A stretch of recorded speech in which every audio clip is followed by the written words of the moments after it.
like a work of art. Love when you leave your mark. I'm undone. You're mine. So I thought this was going to be a hard question to answer when people try to have me compare the two. I think like a month in, I was like, why have I not been doing this the entire time? It was like, it felt like all the training or like, I thought I was strong before. Like it opened up so many like avenue, like just a whole bunch of doors for me. She was like, oh yeah, honey, you need, you need some bigger shoes.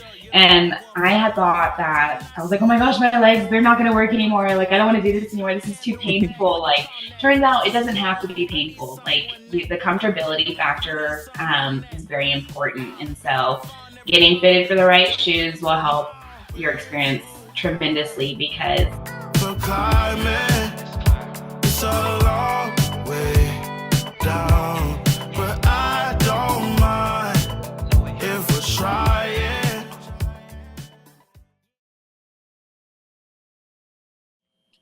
All right, everybody, welcome back to another episode of the podcast. Today's guest is an absolute machine, part marathon runner and part CrossFit athlete, and 100% relentless inside that gym.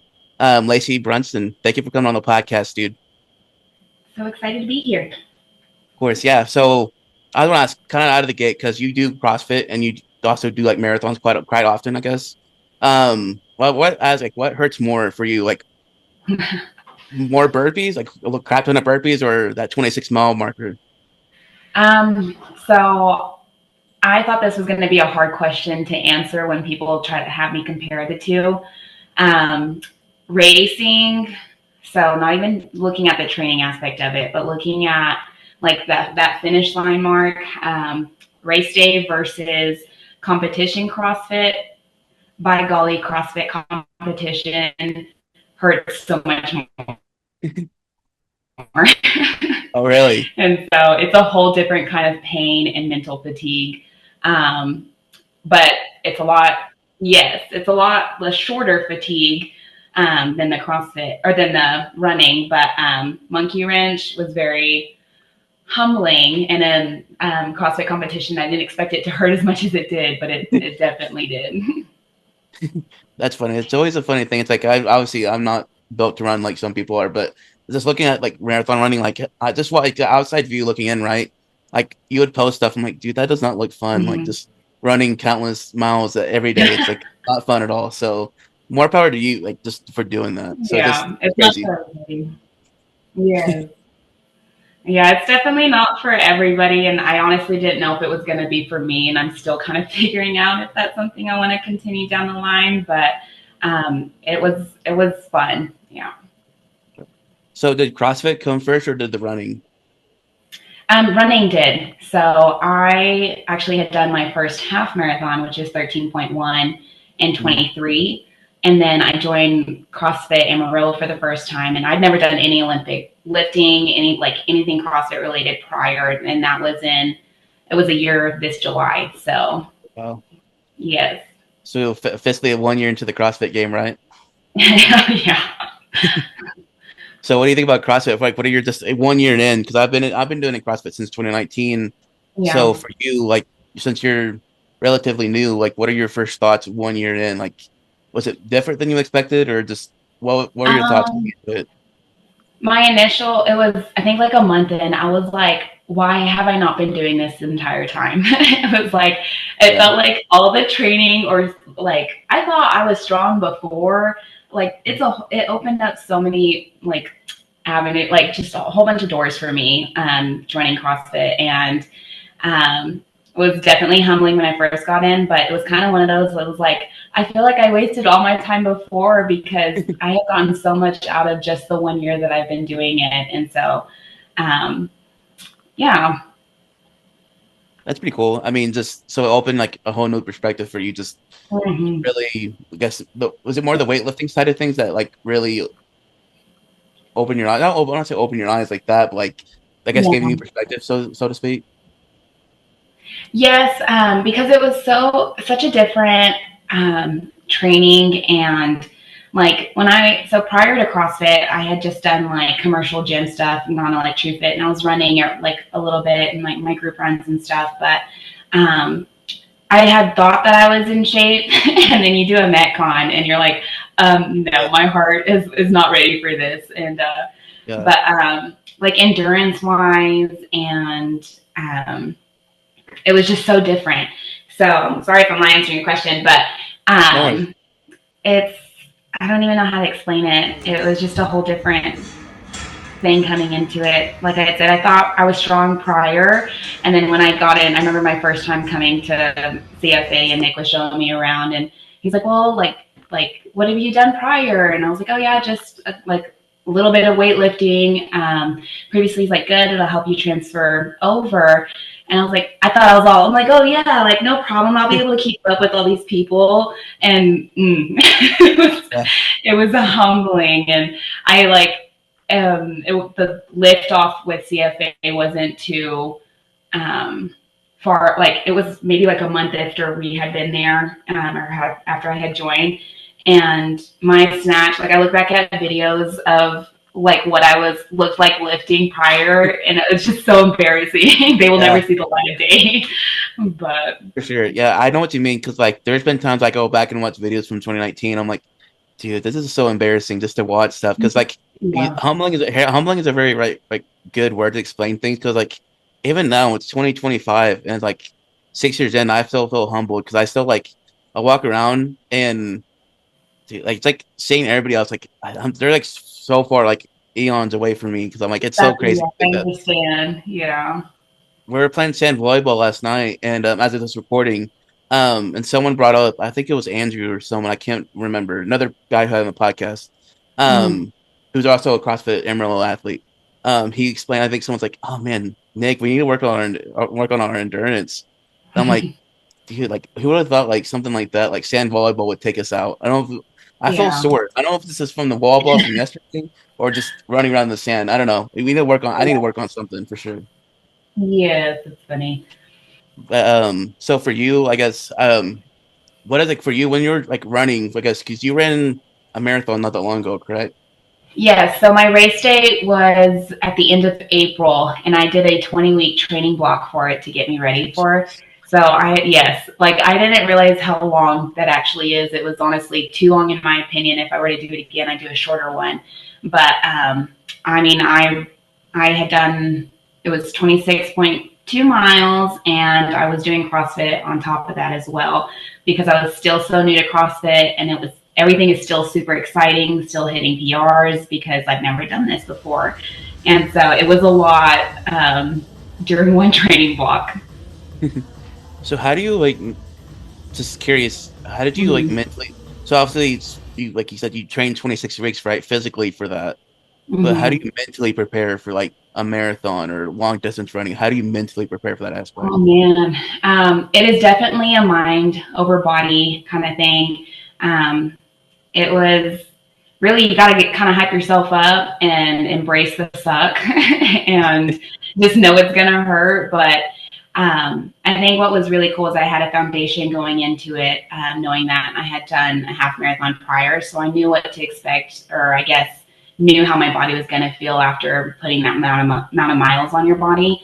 So it was really just kind of having a conversation with yourself of like, well, like you can enjoy it or you can make it miserable, and you just try to really make the most out of it and prepare yourself. So some things that I'd like to do is I love shopping, so I'd always make sure to have all the cute outfits ready and plan it, and like prepare myself going into those days to make it a little bit more exciting. And having a great playlist helps a lot too, to keep your mind busy, and lots of sleep, lots of food and fueling, and really try to set yourself up as the best as you can, and then just deal with the consequences after.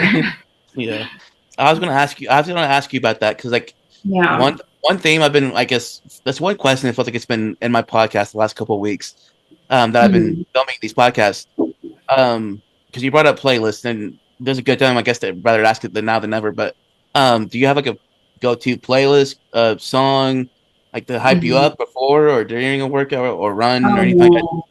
So I'm Because gonna I feel like expose myself here.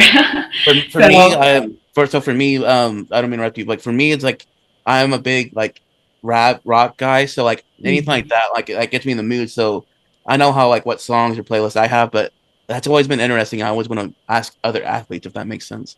yes. So when I tell you I listen to everything besides country, I cannot like even just without working out or just in the car, like I just cannot listen to country. Anything else you put on, I'll know I'm pretty good with it and I can vibe. And so I enjoy rock music, rap.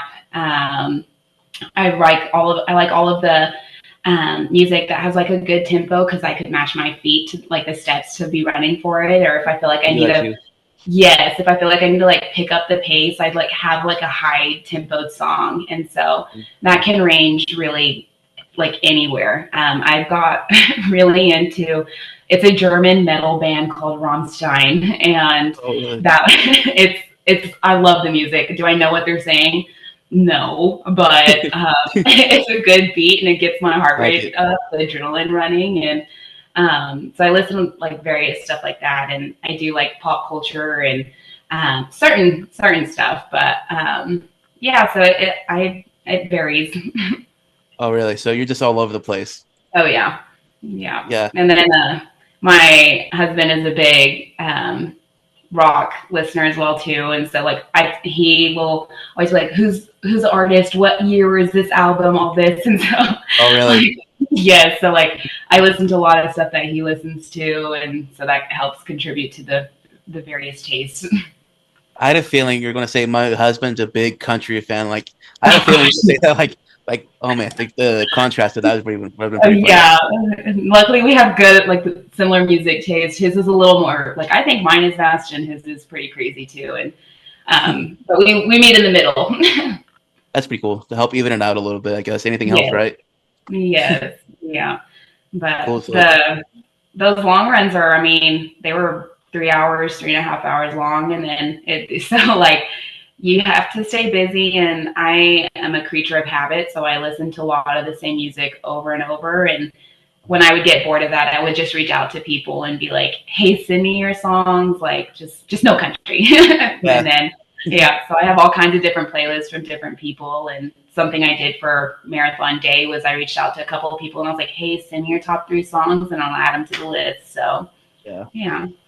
So I'm kind of so like I said, my Spotify is so weird because like I listen to everything. So I get like Hmm. recommendations like, hey, blah blah blah. Like it's just so weird. I can go from you said literally everywhere. So I don't know why we're talking about music a whole lot, but sorry.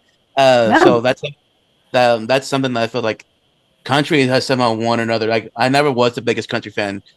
Still don't know who any of the artists are, but there's like a Hmm. couple songs that come in. I'm like, I don't know that was country because it's labeled as Yeah. country.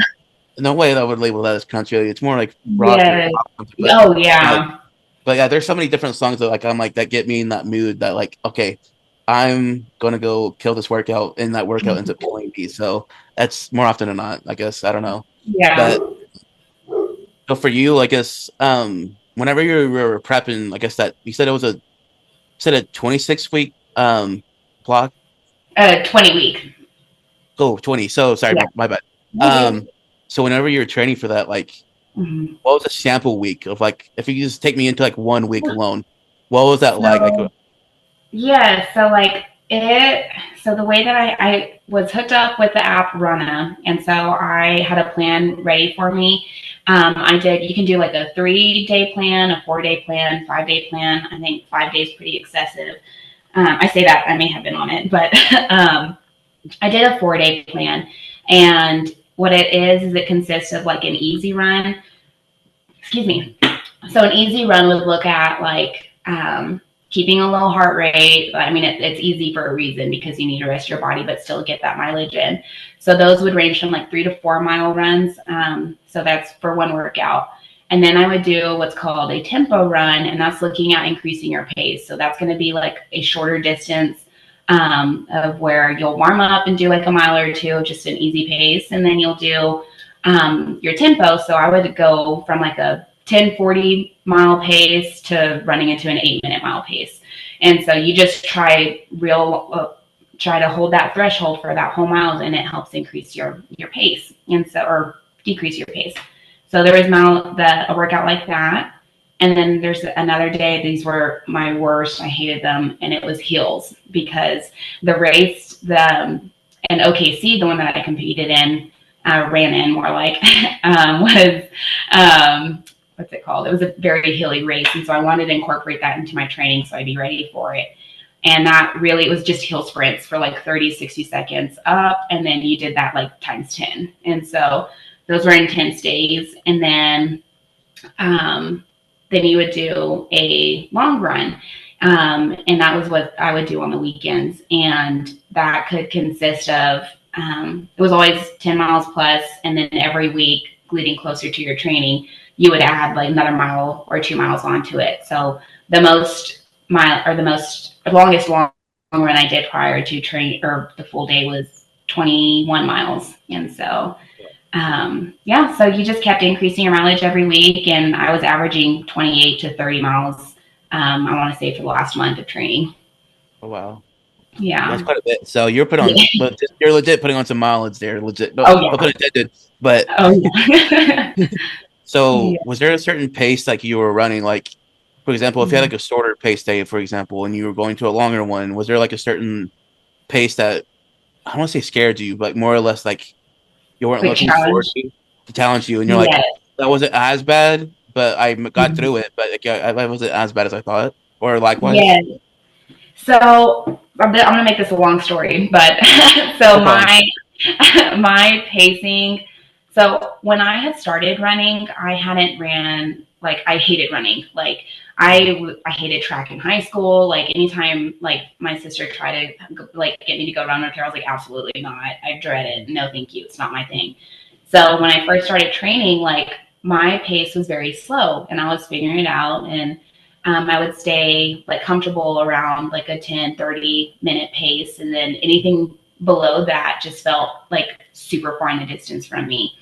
And so as like training went along, I started getting comfortable in the 9 minutes. And then when I would see on my training block that it was going to be in the 8 minutes, like, it just blew my mind. I was like, they expect me to run in like an 8 minute, like, that just seems so far out of my league. Yeah. And so when I would see those tempos coming up, and then I always knew it was going to be a challenge, but it was exciting because I never even thought that I would be able to do that, or even consider being in that pace range, and to hold it for longer than a mile or such. And so those ones would be a little kind of scare me in a sense, but it also had me excited because I was like, dang, like, I'm actually training like in this group, because it seems so far away from me, and now I'm able to do it. So that's really awesome. The fact that like you just, because you hated running initially, and now you're like running legit marathons. That's a pretty cool story. Like how like life sometimes happens to you like that, you know, in a good way. That's pretty cool. Thank you. So a little bit to back it up a little bit. Earlier you said you love, like, when you're running and training and all this, one of your favorite things is shopping, right?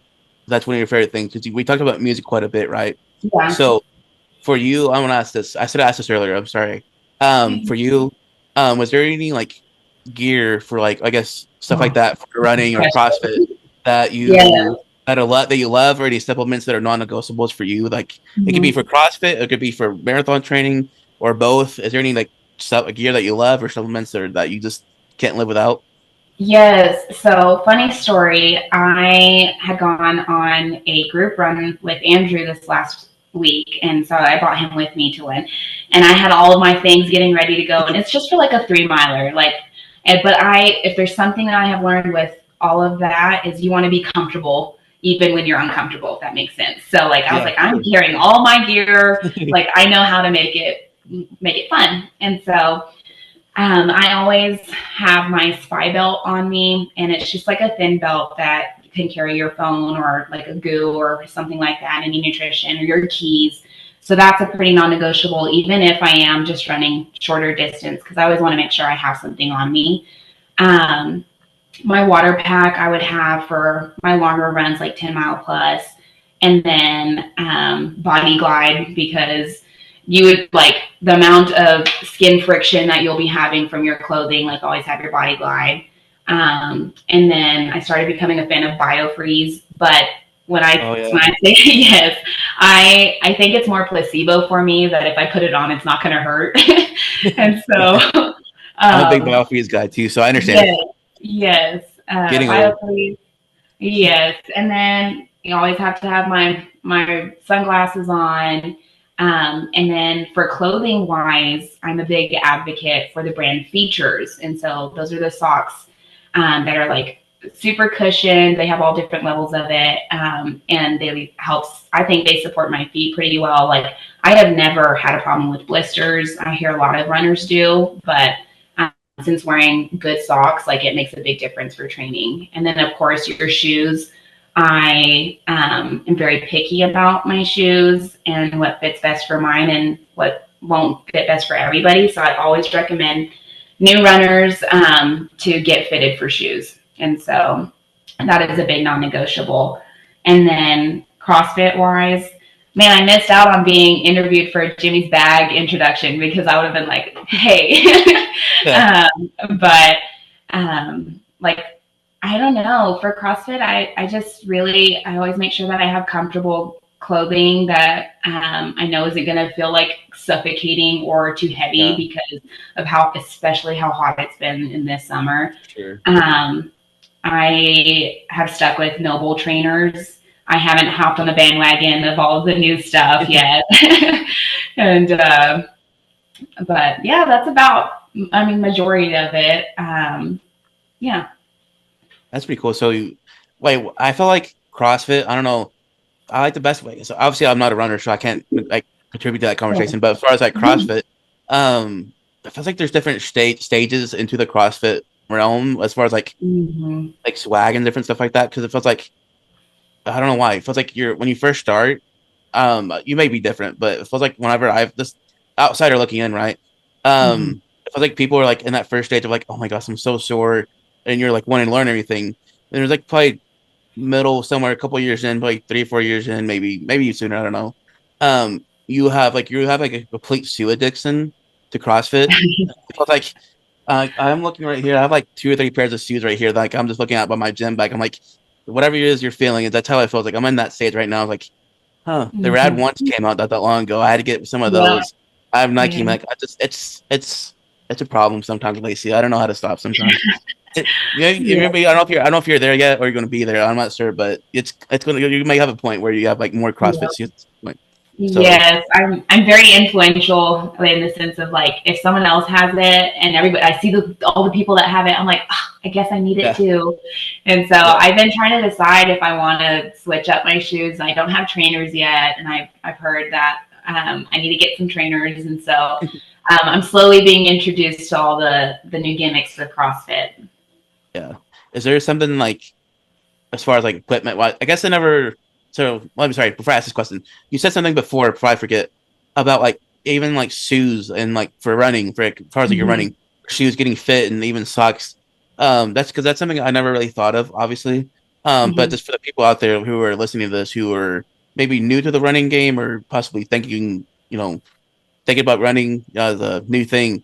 What do you mean by like as far as like getting new socks or getting new shoes fitted for running? Like, what is that world like for you? What do you mean by that? I guess in other words. Yeah, so I didn't realize how much it can affect your experience with running or how much it can, the toll on your body if you don't have the right kind of equipment. I mean, with running, you think like, oh, you just need a pair of shoes and go. I'm sure, like that, you can still do it that way. But something that I had learned was that I didn't realize that you needed at least a half size bigger in your shoes to be comfortably running because your feet will swell as you run and so you want to give yourself some room in your shoes. I didn't realize that and I learned that the hard way. So when I had first started training and running, I had shoes that were probably small in the first place. And I had tied my shoelaces too tight and I got like unbelievable calf cramps. And like I felt like my legs were like lead. And so I had gone to, there's a running store in Amarillo called Get Fit. And she was like, oh yeah, honey, you need, you need some bigger shoes. And I had thought that I was like, oh my gosh, my legs, they're not going to work anymore. Like, I don't want to do this anymore. This is too painful. Like, turns out it doesn't have to be painful. Like, the comfortability factor is very important. And so getting fitted for the right shoes will help your experience tremendously, because if you're feeling pain, like you kind of can narrow it down to what's going on or what's causing that. And a big problem that people have is their shoes are not fitting too right. They're too small. They don't have enough cushion, or the way that they're stepping, they're overpronating. Like, they need soles in their shoes. And I mean, it's just things that you don't think about when you get started, but just to have an open mindset about getting the right kind of equipment to set you up for success. Oh, nice. So are you constantly like, are you, I don't know if say constantly is a word, but are you pretty often, like, pretty often, would you say like you're putting, like you're switching out your soles and cushions of your running shoes Yes. pretty often? Yeah, that's a great question, because you talk about shoe addiction with CrossFit. With running, I want to say you can comfortably put 400 to 500 miles on a pair of shoes. And so with that being said, that can go super quick, especially with someone that is training for races and for some kind of big training or big race day. And so I had bought like a speed shoe. So it was like a little lighter cushion, a little lighter on my feet. And then I have a max cushion shoe that I'd like to alternate on my long run days so that I don't go through them so quickly. And so I would change those up. But something I also did learn is I didn't think about like how much you'd want to break in your shoe before going and running 15 miles in a pair of brand new shoes. And so that's something to take in consideration too. But again, with me, love shopping. Like, it's always fun to find new stuff and to try new kinds and see what works for you. Like, yeah, that's pretty cool to hear that too. Cause I always hear breaking in shoes for CrossFit, but obviously, like you said, running, said 15, 20 miles is a new pair of shoes is not fun. It doesn't sound fun. I can only imagine. Yeah, I learned the hard way in this last training block, because I had gotten a new pair of Asics and they were so pretty. They were brand new, and I was like, I'm only running 14, like that, like it'll be fine. And that like the next day I'd gone in and I was like limping and dragging my feet behind me, and I was like, not smart. That sounds like, it sounds like a fun time. Oh yeah. Yeah, most definitely. Kind of shift gears just a tad. We're not going too off kilter here, but hopefully. So you posted something, I guess, a while back, I think, whenever I first started CrossFit. I don't know if you remember this, something about stealth health. And so you introduced me to that, and you sent me their link, and I've been following some of the recipes. So it's kind of speaking about on the food nutrition side of working out, both I guess running and CrossFit, obviously. Do you have like a favorite pre-run meal or pre-workout meal or post-workout meal or run meal, I guess it's say? So this was a trial and error with learning what to eat before long runs, because your stomach has to get accustomed to amount of carbs, sugar, the fat, like all the things that you put in your body to get ready for this and to let it hold it. So I had to stay to more bland foods prior to those long runs. So like oatmeal or toast, or if you want something for not like a long run, or like my go-to snack before CrossFit, if I hadn't had something in a minute and I knew that I need just a little bit to help me get through, is I love those rice Quakers and like the rice cakes. And then I get the apple cinnamon, slather some peanut butter on it. If I need more carbs, I'll throw a banana on it, and it's dessert. And so that's my pre-workout little snack. And then post, I always go to the majority of the 5:30 time, and I am very blessed in the sense that my husband loves cooking. So usually dinner's ready for me when I get home. That's my post-workout meal for that. And usually we have done a lot of the stealth health in our household just because of how macro friendly it is, and I'm able to track that super easily. And so it is nice that it's not just your plain bland chicken, rice, veggie. You get to mix it up and eat some pretty cool, good food. Yeah. You introduced me to that a while back, and I'm like, I've been following some of those recipes, and they're pretty cool because you can also meal prep with those, and those are makes it pretty easy because you just, like I said, come home from a workout that you just feel miserable, and then you eat, and you're like, okay, I could eat something relatively that's, I said that's not relatively, that is healthier, and you're like, you don't feel bad for eating. Like I get my kryptonite will always be Italian food or pasta, Oh and yeah. I understand about myself. So there's some recipes on there that are like pasta related, and I'm like, Mhm. yes, I can still have that and know that I'm not like killing myself completely, you know. So Yes. that's pretty cool. So that's always something that I've always thought, like as far as like for running, like what is, you know, I thought let me ask a runner, legit runner, because I don't know. Yeah. I die Yeah. every 200 meter for the warm up, so I can only ask a person who actually ran a marathon more, or well, sorry, one marathon. You know. Yes, I had to have those bland foods prior, just because. So like here's deep diving into the trenches. It was before my 21 miler. I had tried something different, and I this was so silly. I had two bananas, I think oatmeal or something. I don't know. I thought it was relatively going to be good for me, but those bananas, they sit so heavy in your stomach and they don't process. They're very acidic, and so I had learned by mile 12, I felt good. And then I got to mile 12. And from mile to 12 to 21, I was like dry heaving and like spitting up and throwing up the entire last portion of it because I didn't fuel correctly. And I'm sure there was a lot of other aspects to it. But so it's very important to know and probably stick to a good routine about your foods for those Yeah, because that was a hard one to suffer through. most definitely. That's one big thing too. Is like you said, just finding the right things. Like I can only imagine like running 12. If I got through mile one, honestly, I'd be just over the moon. So the fact that you ran 12 miles, like anything past that, I would be happy. Yeah. But the fact that you're whatever. But so kind of shift gears a little bit before you head out. 'Cause I know you like I don't want to keep you all day, but Oh, I'm chilling. I'm good. cool. So what have marathons, I guess overall as a whole, it could be training aspect or the actual marathon itself, like the OKC one you just ran. Mhm. What have marathons taught you about discipline? Oh man. So this OKC one was actually my first marathon, and so when I had gone into it, I was like, I'm an experienced runner. Like I've run a half before, and I run on like throughout the week. I'll be fine. It was very challenging. It was a lot more fatiguing on my body and my mental health than I expected it to be. It was very, I mean, it came down to discipline in the end, and that is definitely what got me to that finish line. And it's also like giving yourself patience and just to be, and to acknowledge and give yourself some grace that you are doing something very hard.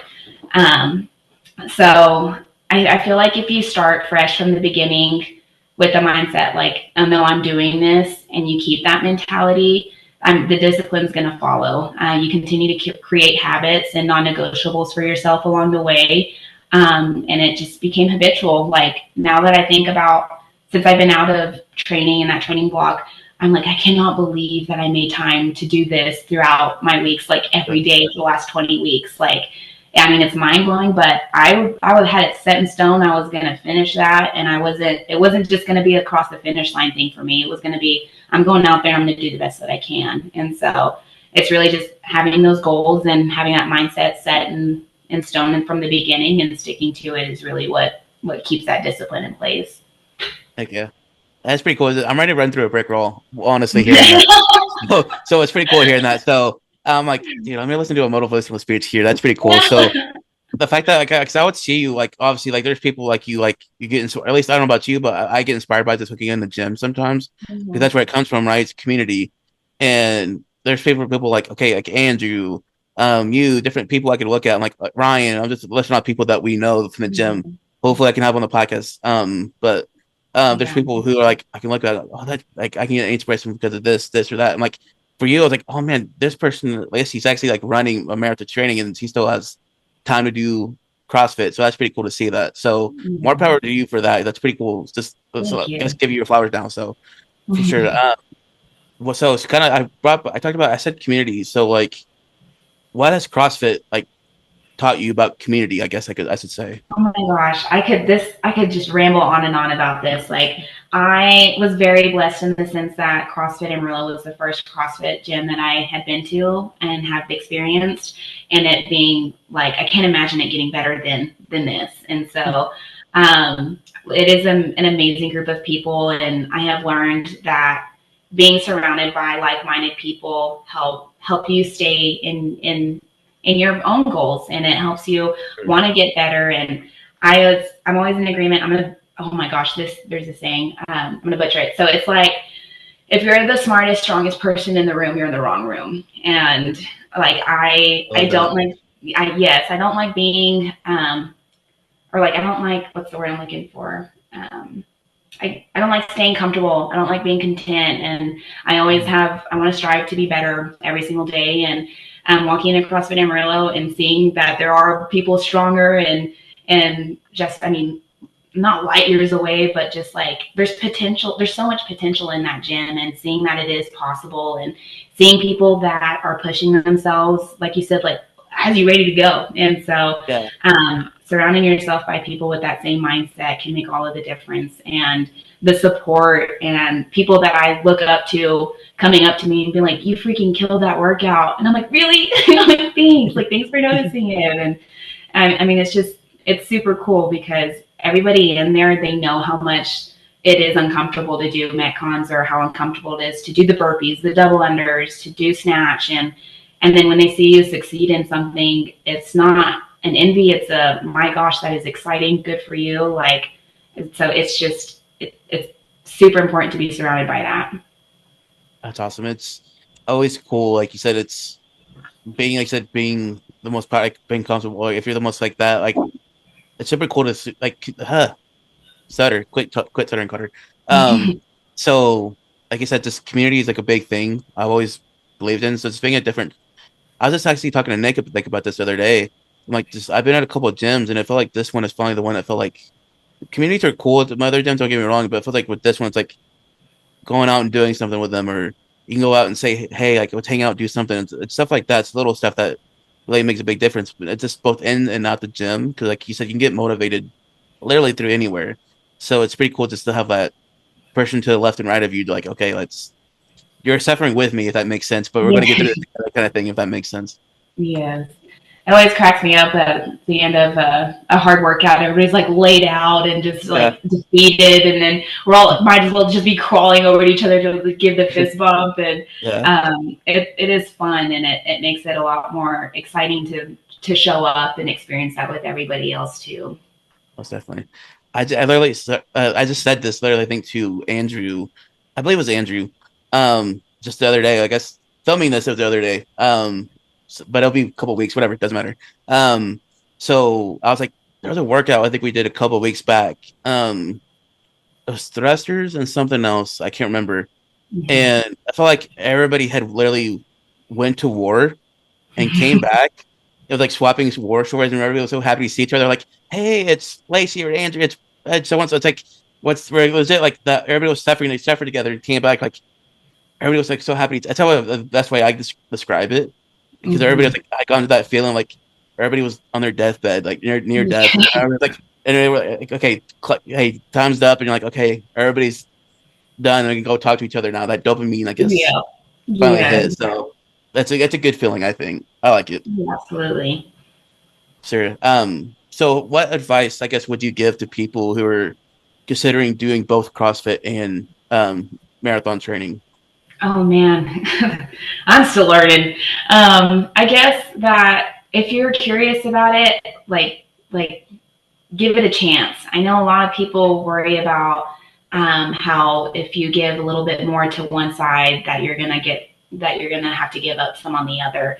Not saying that that's not true, but you can make it your own. And really, running has made me a better CrossFit athlete, and CrossFit has made me a better running athlete. And so it kind of, depending on what you want to make out of it and balance it, you can definitely make it your own thing.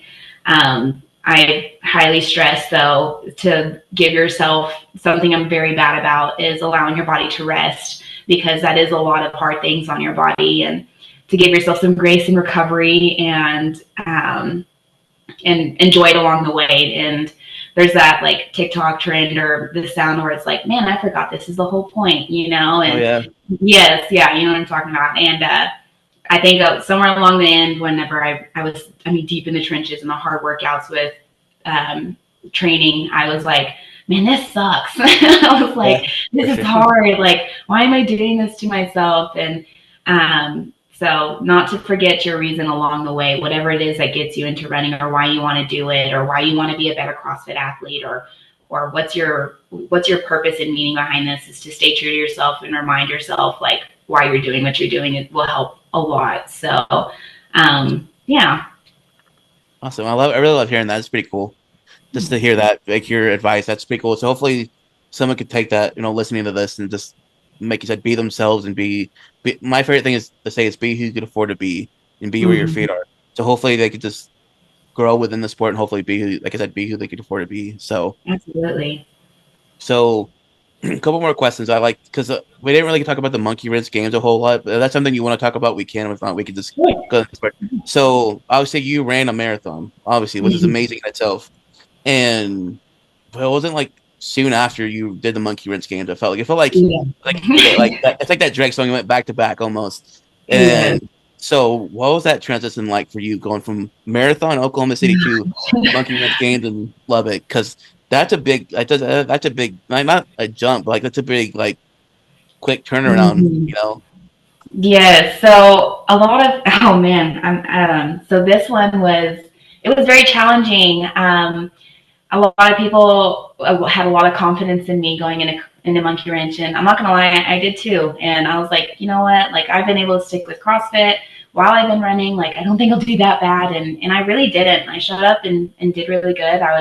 I almost got on the I almost placed, but um, it was it was a hard thing to do going from running and feeling like I had to hurry and prepare myself for Monkey Wrench. I hadn't done a lot of emphasis on my strength training throughout CrossFit because I was savoring my legs for my runs and so it caught up to me trying to get ready for Monkey Wrench, and my worst workout and worst movement I hadn't been working on was snatch, and that was one of the workouts with Monkey Wrench. And when I saw that first workout get released, oh my gosh, what have I done?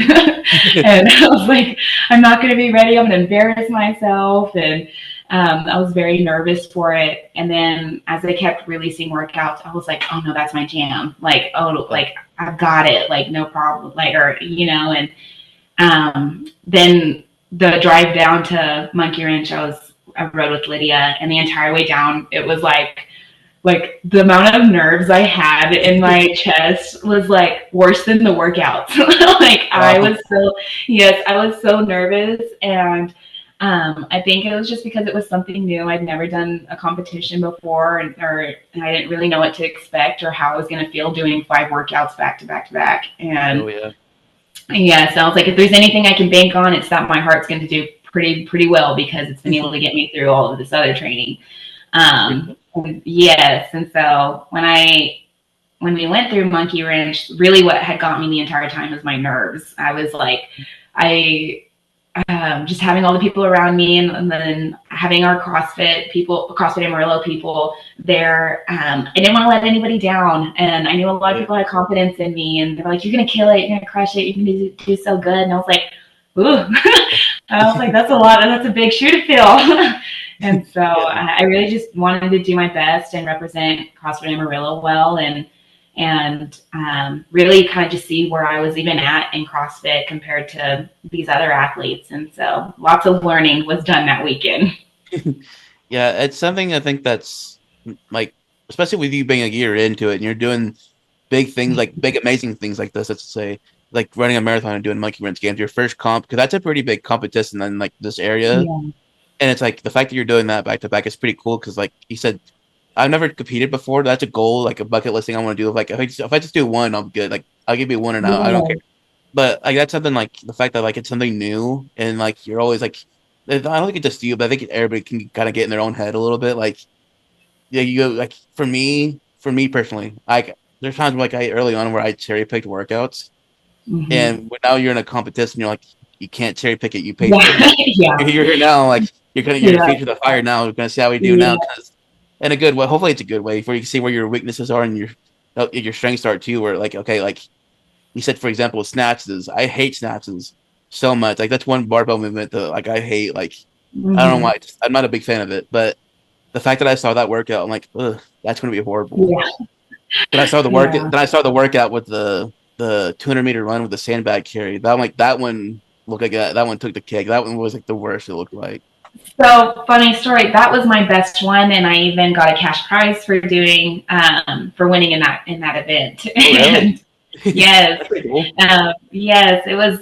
Oh man, I had seen that workout too, and I was like, absolutely, bring it on. And right before I was practicing that workout prior to the events, and like when it had gotten released, and I honestly felt a little rough practicing it. Yeah. But when we showed up for event day, Oscar came up to me before, and he's like, you were going to win this. You're going to do good. And he basically was like, dude, like Awesome. you, like this is your event, and got me hyped up. And I was like, man, like let's bring it. And I was nervous because I was in like heat 3, and I want to say only 2 girls hadn't been time capped on the workout by the time I got to ours. So I was like, oh gosh, like how's it gonna go? And there was a 22-minute time cap, and I was able to finish it in like 16:20 something. Oh wow. And yeah, so, and I think the second place, the next best one was 17:08. So I did really well on that one. Crushed it.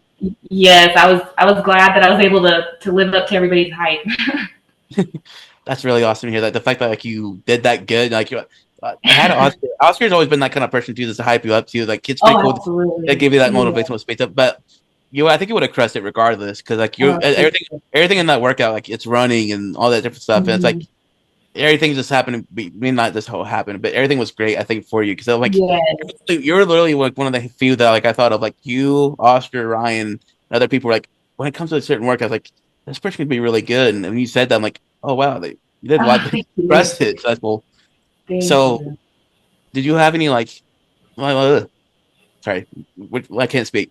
I guess kind of closing out. I guess a little bit. I keep saying that, and I keep asking you 17 different more questions. You're fine, man. You're good. So like, what's next for Lacie Brunson? Like, do you have another race coming up or another competition you're eyeing? Yeah. So, everybody's trying to talk me into 806 Classic. So I'm still trying to decide if that's something I'm going to pursue. It's funny because after marathon, I was like, I'm not doing this for another 2-3 years. Like I was like, this is this is a one every couple of years kind of thing. And now that I have been able to give myself some recovery, and I'm kind of just enjoying just seeing like, is CrossFit something I want to continue to put a lot of effort into? Meaning, like, do I have a desire to continue to compete or try to get up to that RX division, or to jump up those divisions? Like, do I want to put in that work right now, or do I want to pursue running again? And it's really, I am very blessed that I do get to have those options, and it is exciting, and I'm really just kind of savoring it right now. And just the fact that I do have the ability to make those decisions is super exciting, and I'm definitely taking advantage of upcoming races in Amarillo. They have a trail race. It'll be the second year that out at Polidoro Sad Monkey trail race is coming up, and trying to talk some people into going to that, and just really staying active and moving. I don't want to lose my running, especially with how much effort I put into it and trained. Sure.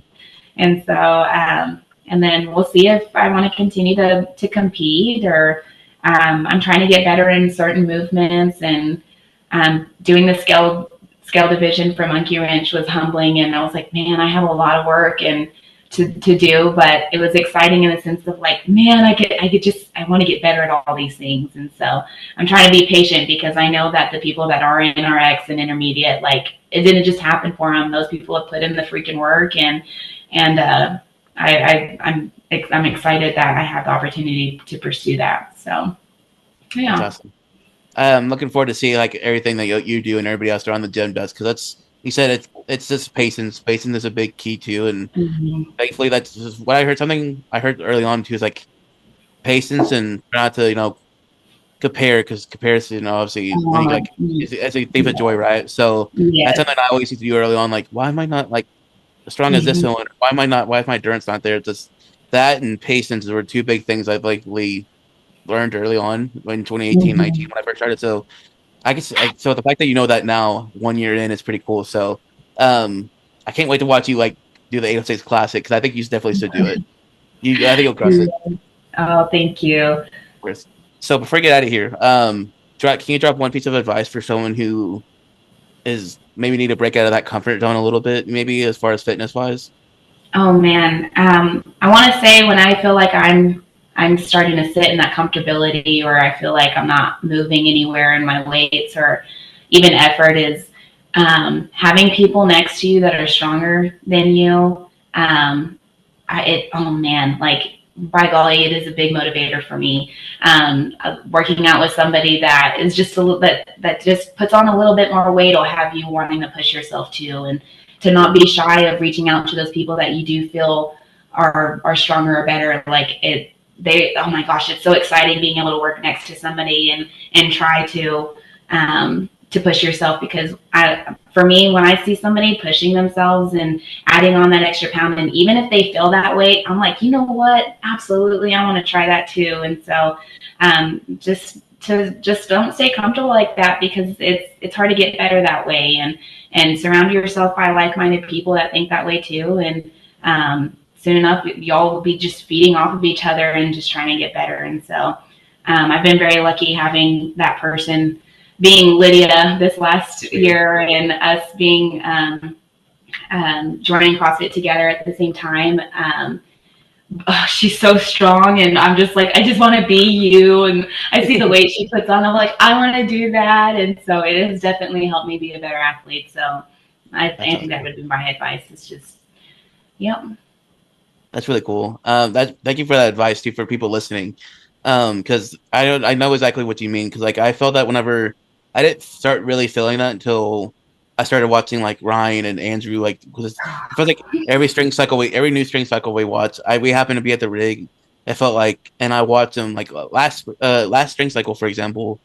I'd watch them do something like back squat or deadlift. I'm like, just watching it makes you want to be like, makes you motivated. Not to like Mm-hmm. that's that healthy competition, if that makes sense. Like the healthy Oh, body, yes, yes, where yes, it's like not like, oh, I want to beat you. It's more like, holy crap, like yes.